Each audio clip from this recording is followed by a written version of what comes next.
2020 Local History Speaker Series. It's a program of the library's History Room. And tonight's lecture is presented in collaboration with the Jacob Leisler Institute for the Study of Early New York History. So about the library's History Room, hopefully you're all familiar with it, but if not, it's well worth a visit. And it also has its own sort of page on the library's website, which has a lot of resources and things that you can check out online. So the primary mission of the library's History Room is to acquire and preserve in a secure conservation quality repository holdings relating to the history and culture of Hudson, Greenport, Stockport, and Columbia County, while still providing public access to these holdings. So the History Room has regularly scheduled open hours, Tuesdays from 4 to 6 and Saturdays from 10 until noon, and is open at other times by appointment. So if those don't work for your schedule, just give a call and we can work with you. So among the holdings in that collection are Hudson City directories, Hudson High School's yearbooks, historical periodicals, vintage postcards, and photographs, including both the Nephis collection and the Rouse collection. And then the archival collections also contain newspaper clippings, original documents, photographs, local history booklets, pamphlets, and local oral histories. So the History Room also curates additional programs, such as this lecture series, and things like the Hudson History Bus Tour. Also, we will be in February opening an exhibition about the history of the census in Hudson.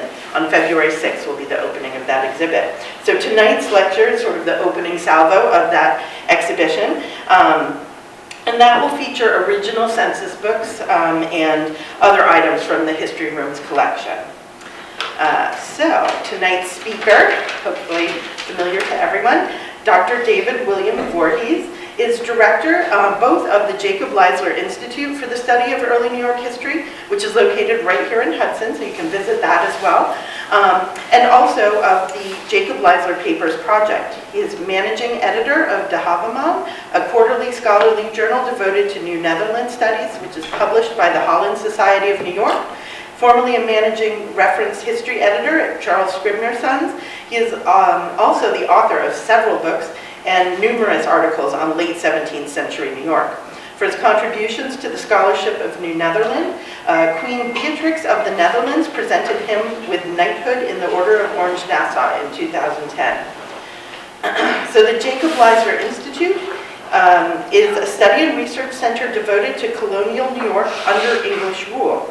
In the years spanning from 1664 to 1773, New York provinces, diverse European settlements, Native American and African populations fused into a cosmopolitan colonial territory with ties throughout the Atlantic world. The Institute is unique in focusing on this under-examined 109-year period in American history. The Institute is named for Jacob Leisler, whose ill-fated 1689 to 91 administration of New York is the focal point. Leisler's administration continued to color the province's political, economic, and cultural life until the outbreak of hostilities with Great Britain in the 1770s.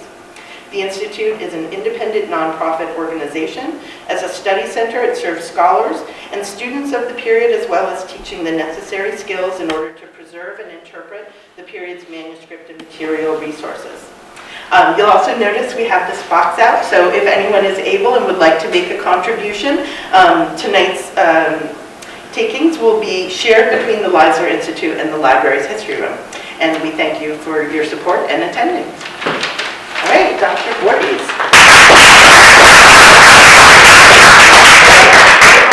The lights, we should probably put them on, right? Yeah. Thank you, Tina, and it's nice to see all of you here in this cold night. When I was asked to give a presentation on colonial censuses, I couldn't think of a less sexy topic. After all, numbers, equations, and statistics, and the precision they seem to require, are alien to my imaginative intellect. Nothing, I discovered, could be further from the truth. Census statistics, indeed, open up a universe of interpretations far beyond just a dry mathematical computations. To place our region's colonial censuses in a context, a brief history of the census in Western culture is helpful. Babylonians are said to have taken the first recorded census in 3,800 BC, or nearly 6,000 years ago, when they counted the people, livestock, and quantities of butter, honey, milk, wool, and vegetables. But the best-known ancient census is found in the Old Testament, when God commanded Moses to, quote, count all the Israelites, list the name of each man with his family and his family group who are 20 years old or older. Such early censuses were primarily taken for military or taxation purposes. They became more sophisticated with the Romans. Indeed, the word census is derived from the Latin word to count, censere. Roman censuses, taken on a regular basis, provided a register of citizens, those eligible for military and public service, and of property and wealth for taxation. Fragments of them survive, such as the 2nd century Egyptian fragment. After the fall of Rome, population data is largely lacking for nearly 1,000 years. The most famous medieval census during the period is the Domesday survey, made in England in 1086 at the order of William the Conqueror, so that he could properly tax the land he had recently conquered. As a result, this survey is used as a basis for estimating England's population and details about the 11th century as the names of the property owners were recorded, as you can see in this page. Various other population accounts were taken in France, the Low Countries, and England into the early modern era. As, for example, when bishops were asked in the 16th century to count the number of families in their diocese, or for tax purposes for overlords to tax their realms, as this 15th century illustration shows. Modern population censuses began to evolve in the 17th century. Before that time, inventories of people, taxpayers, or valuables were made as we have shown. But the methods and purpose of such inventories to identify who should be taxed and pressed into military service or forced to work were different from modern ones. The rise of the International Shareholding Chartered Company, with shares traded on exchanges, such as the Dutch East and West India companies. And here we see the West India Company House on the right and the Amsterdam Stock Exchange in the background. However, meant that more detailed records of the population in their territories, the numbers of people, size of families, and an impression of population growth were necessary for competitive purposes. Although the Dutch West India Company took population estimates in the Netherlands and a census of New Amsterdam, present-day New York City, began in 1656, few precise statistics are available until the English takeover of New Netherland in 1664. As the region of Columbia County was only sparsely populated at that date and included as a part of Albany County, population figures for the region are lacking. This situation would soon change in the wake of the assimilation of the former Dutch territory of New Netherland into King James's mega colony of the Dominion of New England. Governor Thomas Dongan issued, quote, a warrant to the sheriffs within this government to take a census of the number of the inhabitants, merchants, English and foreigners, servants, slaves, and how many are able to bear arms. Thereafter, New York's colonial officials developed an aptitude for census taking.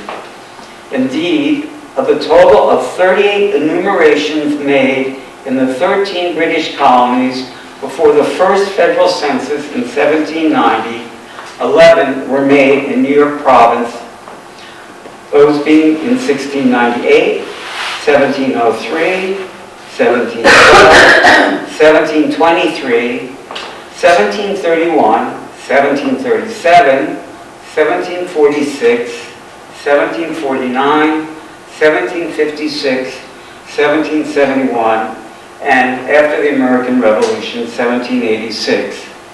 Throughout this period, present-day Columbia County remained part of Albany County. The 1698 census is the first census of any magnitude in New York, and indeed on the North American continent. For the late 17th century, surviving population data conservatively suggests about 302 persons living in Columbia County in 1698. Of those listed on the 1698 census of Albany County, approximately 36 are heads of households at Kinderbrook and Claverack.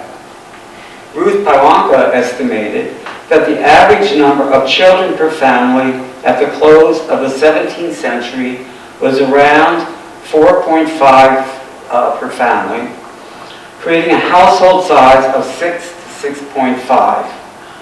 Livingston Manor was not enumerated at this time. Some information about the manor population, however, can be gleaned from the first Lord of Livingston Manor, Robert Livingston's 1696 debt list, which shows 11 persons living at the manor, and we know of 1 or 2 additional who we are certain lived there then, but are also not on the list. The 1698 numbers undoubtedly represent an increase from 1690, when the Schenectady Massacre and the Laslarian Rebellion caused 557 men, women, and children to leave Albany County. A report that Christians, quote, that Christians departed from the city and county of Albany since the beginning of the war in 1689 accompanied the 1698 census and pointed to war conditions as a cause for the decrease. At this time, the birth rate in the county declined noticeably and does not appear to have normalized for about another 20 years. Furthermore, it is known that persons in rural areas moved to the safety, although relative, of stockaded Albany. It is also known that a number of persons moved to Columbia County districts because they were safely south of the dangerous frontier. Little census material that is broken down into the colonial districts that make up Columbia County, I want to go back to that, portion of Albany County survived. The exception is the Claverack tax list of 1709. The north part of Livingston Manor is mixed with the Coxsackie Catskill enumeration. A 1709 tax assessment list organized in the same manner provides some basis for separating the two districts.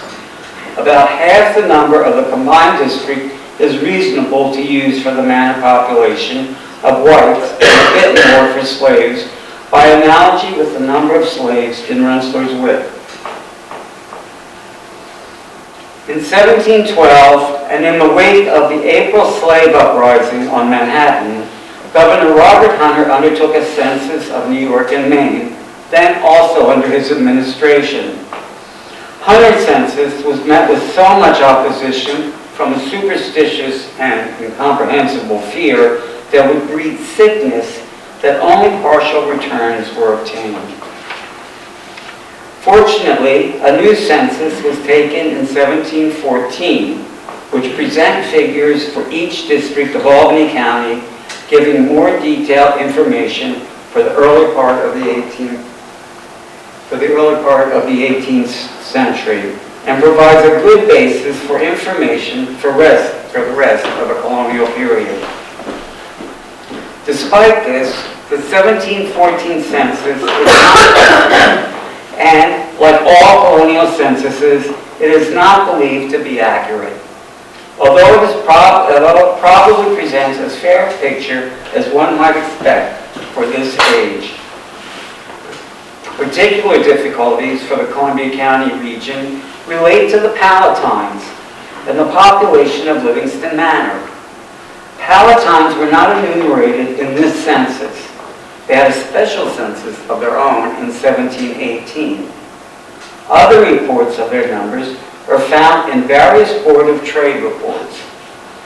It is not known when they were enumerated with the rest of Albany County.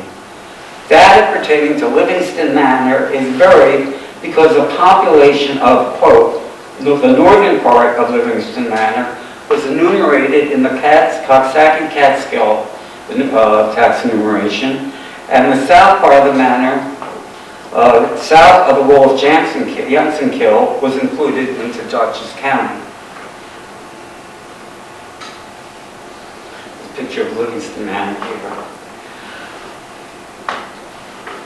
Ruth Palanca discovered a 1714 census for Dutchess County with the heads of families named and detailed breakdown regarding the numbers of persons by gender and age group of family members, which is pictured here. This census, she notes, affords important insight when dealing with the totals of the Albany County census. About 18 to 20 persons are listed as family heads in this Dutchess County census. Although the Palatines were not enumerated in 1714, the 1718 census data is close enough in time to be a valuable addition to the 1714 totals. The real plus estimated population for the Columbia County District was a total of 3,343 in 1714. Albany County did not enumerate Palatines at all. Thus, she writes, in the 1710s, 1,219 Palatines should have been added to that figure. Through the English colonial censuses, we are able to see Clavert Landing's development from 1662 until 1785, when it would become the city of Hudson. This is a view painted by Thomas Cole of, as you can see, the Clavers in the background, location of Hudson. And the patent to Van Hoosen in 1661, spelled incorrectly, is Van Hazen in this case.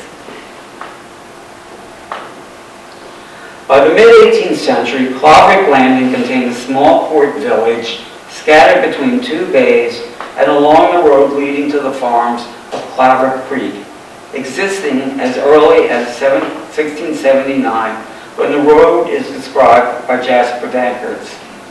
Artist Lantillo's reconstruction of Clavert Landing at South Bay in 1764 is on the right.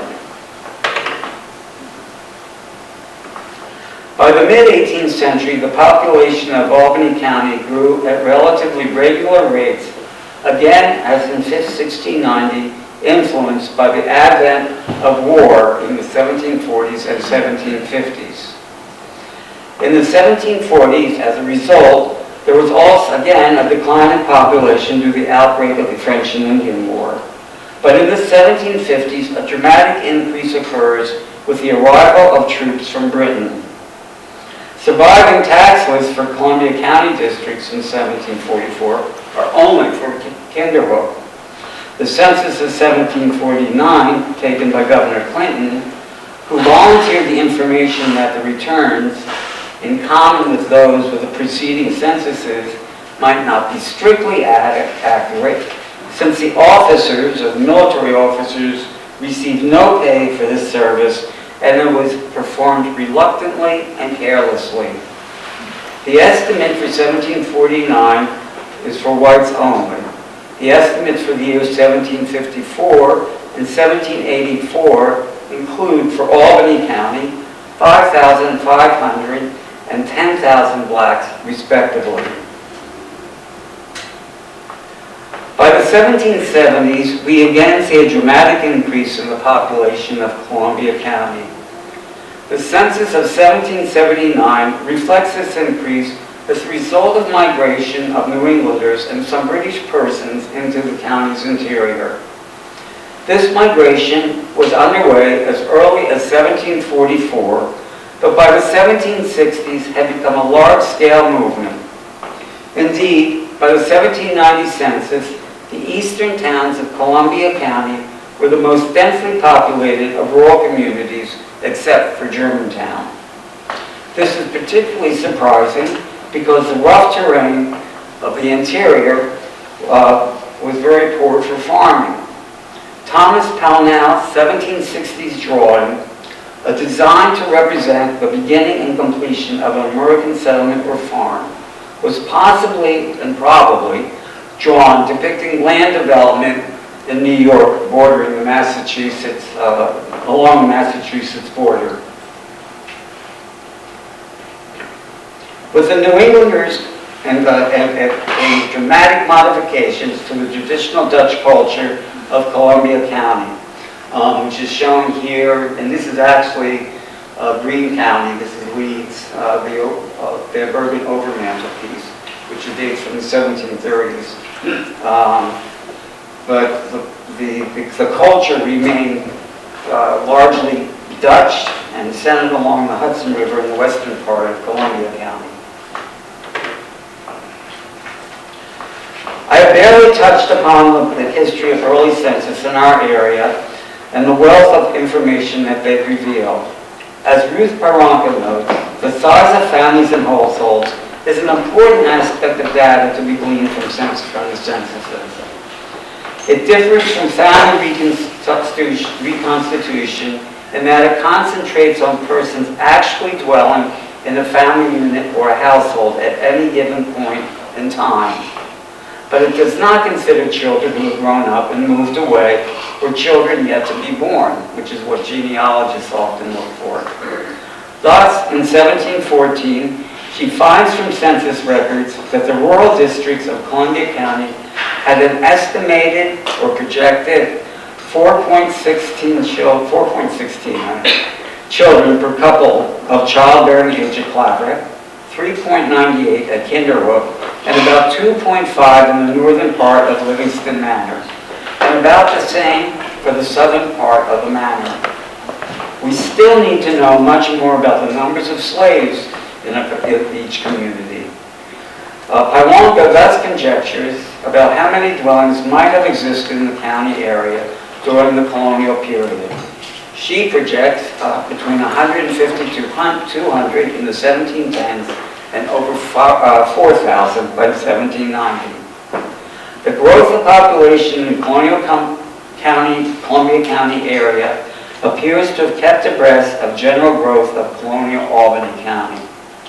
The Palatine emigration in 1710, the mid-18th century population increases resulting from the French and Indian War, and the migrations from New England made alterations and additions to the population of people already in the region. And the 1790 census reveals that a well-populated rural area had developed when the urban city of Hudson began to sprout at its western edge. Thank you.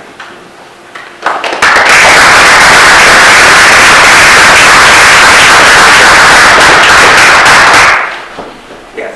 I'm not familiar with the Palatines. Can you talk a little bit about them? Yeah, they were Germans that immigrants that came in that Robert Livingston was bringing in. They were going to be working supposedly on Livingston Manor for getting ship's mass, harvesting ship mass.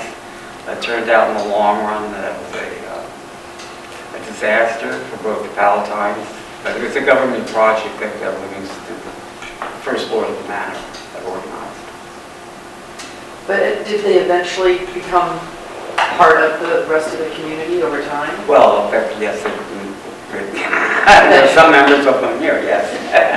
They did, and they also moved to Mohawk Valley. Our last speaker, who was speaking on blacks and slaves, slavery, in New York spoke about them and their importance.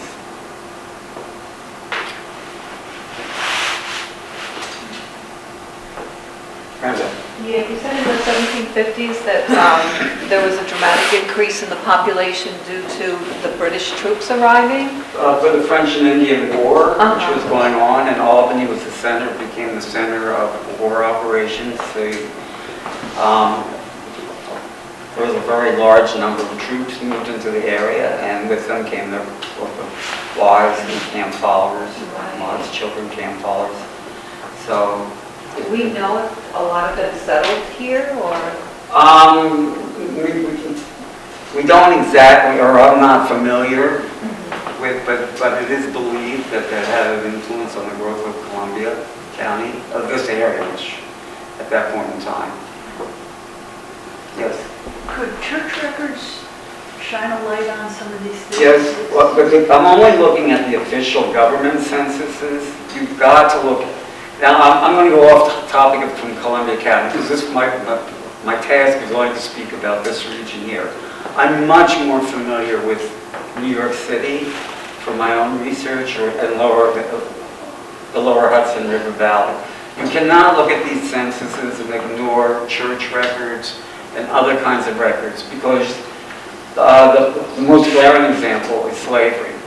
If you go into the tax enumerations, particularly down in New York City, everybody only has 1 or 2 slaves. But if you go into deeds, wills, private enumerations, there are a lot of slaves.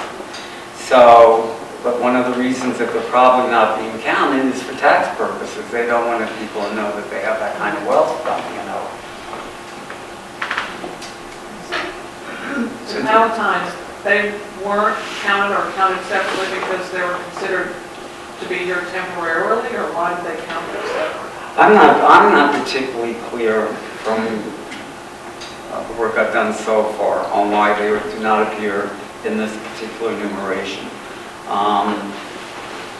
The Livingstons also were doing a lot of strange things, and it depends on who is actually providing the figures at this point in time. We know that in some cases it was the sheriffs, in other cases it was the military. And we also know that very wealthy people, just like today, they hide a lot of their assets. So, and these people were, you know, an asset. The word Palatine, where does that come from? Palatinate, which is a section of Germany. Okay. And they were mostly being recruited from that area of Germany. And who were they there? Were they farmers? What? I think they were mostly farmers and laborers, but as you know, that Germany was devastated in the 17th century by warfare. You had the 30 Years' War, and even though that had ended earlier, there was just endless warfare and changes. There was no unified Germany. It was different kingdoms and countries at that point in time. And so a lot of people were looking to get out. There was a lot of poverty. When you say it was a disaster?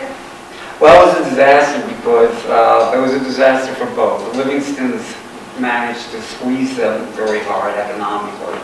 In other words, it was the old company store thing, where they had to buy everything from the Livingstons that they bought. So they became perpetually in debt to the Livingstons, and they, you know, in an unbearable situation. And then the plan for the shipmasts and everything did not exactly pan out the way it wanted. A lot of them moved on to the Mohawk Valley. A lot of them stayed and became independent farmers. Did they run off? Or were they basically indentured? Well, they were indentured, yes. So did they run off? But they ran off in a way, yes. But I mean, it's a whole story back there. And it's very important to this area because it's Germantown, of course, is a name for the settlement of it. And that was part of Livingston Manor at the time. And David, if anybody is interested, there's a lot of information in the history room about the Palatines, because Germantown was one of the settlements. And so there are books of family names, there are several books on the story of their life. So And they play a very influential role in Columbia County history. Where did you find your most fruitful research happening? What sources for this? Oh, for this, many of these census, much of the census that has been published in the New York, the collections of the New York historic records, the documentary history of New York, and the records relative to the colonial history of New York. If you go through them, you'll find them in the various volumes. A lot, I mean, if you look at the originals, they're in the New York State Archives. Yes? Today there's a lot of political politics involved in the census. Right. As we've seen with the current census that's going to take place this year. You described some of the economic reasons why people might hide assets and that kind of thing. Did that kind of political gamesmanship go on in New York and up here and in Albany? Less so, because today we have representation based on the population size, which was not what the issue was at that point in time. Right. Taxation, military service were larger considerations.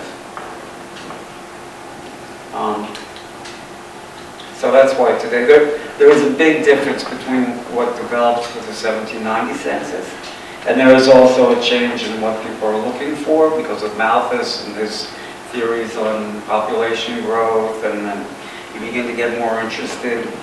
You'll find out there's more information in the present-day census about what people have in their households. The one that always interested me was the 1730 census, where they listed if you had a radio or not in your home. Why would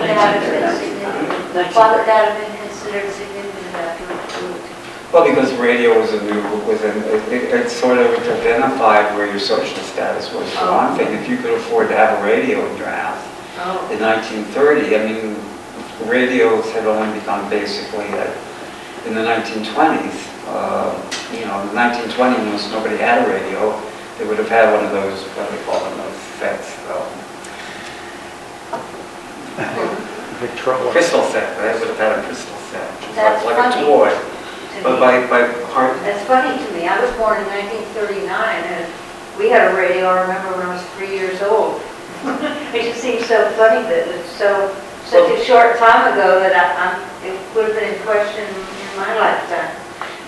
Well, and then television, of course, becomes the same thing in the around 1950s, if you had TV or not. I mean, but that's just one example. There's a lot of questions that they ask in censuses that were not considered in New York. It sounds like it would have been beneficial for like broadcasting companies to know too, right? Like who are we broadcasting to? Because there were many ratings back then. Yeah, I'm dealing with the colonial right now. So but what does change in the colonial period is that women get listed and children get listed. In the earlier censuses would be only heads of households, only the men. And a lot. 1850. Pardon? 1850 is the first one where they list everybody. Well, in the New York census, as you'll see, they'll list women and children, how many women and children. And slaves. And this is where I find that they're not always accurate. And they may not always be accurate if you had to go back to church records about how many children you have. It depends on who's doing the counting and what information. And a lot of people are reluctant to give out information for all kinds of reasons. I find the fact that in 1712, people didn't want to give the information because they were afraid of sickness. Now, I don't quite understand what illness they thought that providing information for a census would be, but they had a superstition that, giving away this personal information would bring bad luck.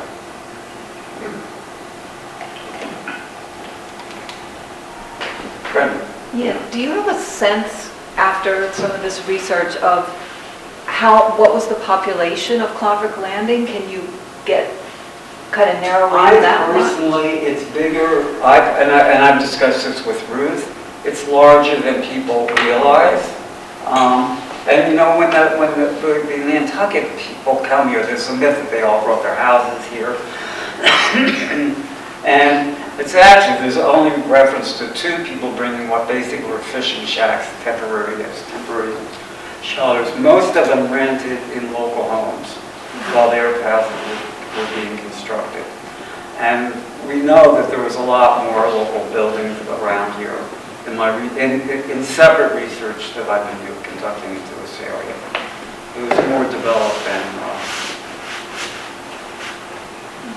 Yeah, that was my question. Once the proprietors, if you build it, they will come. How quickly did they come, you know, after they... Oh, they flooded it. They came in very quickly. Nantucket, you said? You said Nantucket? When the proprietors came from Nantucket. Am I supposed to know that? I'm sorry? Am I supposed to know about that, or is that something everybody knows? Well, yes, they're the founders of Hudson, the city of Hudson. That's why you have the whales on the whalers. Okay, I see.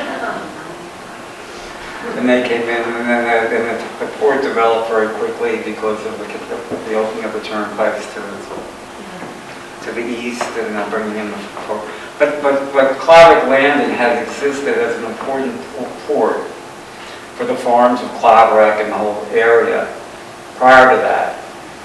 And in 1679, we have an excellent description by a man, Jankerts, who was looking to create a colony somewhere in North America, and he was looking in this area as a potential site. So he wrote a very detailed description of the road going back to Claverick Creek. And you can actually trace, the road still is the one that we use, and that you can trace where he talks about certain natural features. They're still there in the landscape, so. Yeah, because what he says is the trail goes all the way to the end of Beecraft's Mountain. So that was where they would ford. So, like, you know, David said, you can get a visual picture. Right. Excuse me. And, yes. When did the people come from Nantucket? What years? It was in the 1784, 1785, so they were in the 1780s. Did that have anything to do with moving the whaling operation upriver for protection purposes? Well, they moved, their purpose was to bring their ships here for a safe harbor. Yeah. So away from, you know, English taking and impressing the men on their fleets. So they brought the ships up here. So, but inland. They didn't actually whale, they didn't bring whales up here. But the Nantucket people came with, that was how they came, was because of that? That's why they came. And the reason, that one of the reasons why was because of the 2 bays, but also this was a developed area. And, you know, it would have been really expensive for them to afford everything, but you already had a developed area with sawmills and local contractors. I have an early house, the 1790s house, and in stripping it back, it's a typical Nantucket house. In stripping it back, we discovered that it was local Dutch craftsmen that built the house, because there's certain Hudson Valley Dutch characteristics that you do not find in a New England house. Now, from the outside, it looks like a typical New England federal house, but inside there are these some Dutch characteristics. So, and we do know, David Stephen Cohn has mentioned about contracts between the Nantucket people coming in and local Dutch carpenters. So we, in this New York State Archives, so we know that this did occur. And these are some things that, again, and you may not find the statistic in the census statistics, but these are a great source. And then to build on these, as you say, is church records and deeds and all kinds of other materials to get a complete picture. Are we missing a great deal of these documents? I've come across, just in hearing about the history of this area, how much was lost in the fire in Albany at some point. And I wonder how far those records go back that were lost. Yeah, there's quite a number of volumes now in my head. I can't tell you which ones. I know for my own purposes there's a volume from the 1680s that were very important to my research that have disappeared. A lot of these materials had already been transcribed, and so were published by O'Callaghan and Broadhead and others in the 19th century. But I've not done a comparison exactly of which volumes of the neocolonial records were destroyed in that fire. It's very easy to find, though. You can find out on the internet. But we're finding new material all the time, all the time.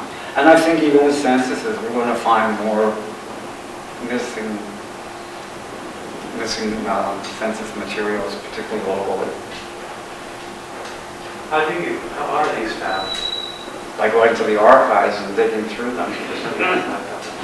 I mean, I know that the New York Historical Society doesn't like to have this said, but they were found in 1805 or whatever, and they, over the, 200 and some years, 215 years, they've had many changes and many administrations, and a lot of materials have gotten mixed up, and Sure. Personally, when I've gone into just very bizarre things like New York State education, and I've come up with Lizo documents in it. So things get very mixed. Jacob Lizo materials from the 17th century. Things get very mixed up, and it's not surprising, and it's probably true with most old archives. I thought maybe Lisa Durkee finds them all because she's always posting. She was at some yard sale. She found like some things. Exactly, and people, the institutions close. They disperse their goods. People die. Their estates sell their papers. There was recently a wonderful deed that came up from the Turk. In the 1640s, in the sale of land that nobody knew it existed. It just went on auction at Sotheby's. It seems like wills would be an excellent way to find out who was in the household, what they owned, and all that, because they have to disperse it all. So you know exactly. Well, not necessarily. Again, I mean, this is something I found in my own research. For example, if you have a daughter and she has an illegitimate child, and you come from an upper middle class family or a middle class family in those days, they're disinherited. They don't even appear. And it's very interesting that you do 19th century genealogies, and a lot of times they whitewash the family history. So the drunks in the family are no longer there. These are normal families. They've got, So again, you go back to the baptismal records, the death records, but then a lot of times wills don't always tell you everything either. I was wondering if you could go back to there was a list of family names, and it was the first, where I think you said, where they enumerated or listed the names. It's an excellent, what I've got there, that was it. Oh, that was it, because there's another one it's not a question, it's just an observation that how long-lived a lot of these families are in the area. Oh, yeah, no. Because a lot of them are still here, right? Bosberger, you just go down the list, Van Dusen. Oh, yeah. I mean, the early settlers, I can attest to that. I'm New Jersey Dutch. My family's been there. It's a similar situation and these names you'll find all over. Often intermarried with other, but some of them don't even realize that they're descended from an original settler because they're more attached to another ethnic aspect of the family. Bruce Springsteen's always my favorite example because he identifies as being Italian, though he's actually, on his father's side, descended from New Jersey Dutch. So like, but he identifies as basically being of Italian descent because of his mother's family. Now, Skodak Landing is just west of Kinderhook. Is that part of this area that we're discussing? Well, I'm discussing, I'm just west of Kinderhook. What do you specifically for? Well, I mean, as far as I understand it, you go west from Kinderhook. Toward the Hudson River? Yeah, it's right out on the river, Skodak Landing. And I was just wondering, because my ancestors are there, Dutch ancestors, and I don't see their names in these things. Well, these are, you don't see their names where on what's on the screen? Well, what you just showed me, yeah. Oh, well, what that was is, that was the Palatines who were on Livingston Manor, but they're here in the Dutchess County census, and they should be included in this area. But what's on the screen are only partial. I mean, otherwise we'd be here forever if I showed every name. Oh, but Every family. I just wonder if they were in the same grouping of what we're looking at, that they were founded around the same time, Skodak Landing was Sally Quinn. I'm not sure what the date of the founding of Skodak Landing was off the top of my head, but I'm sure that, I mean, I can't speak for your family, I don't know. Well, it was the Scaramouche, original Scaramouche. Now, I'm not sure when he came, but I know they built a house which is still there with the bricks that came as ballast in the ship. Okay. Or so I was told. Yeah, that's a very old family, but when it comes to the genealogy of each family, you know, I can't retain it all. There are a lot of them around. Right. There. Right. All of them. Any other questions? Well, thank you for being so good.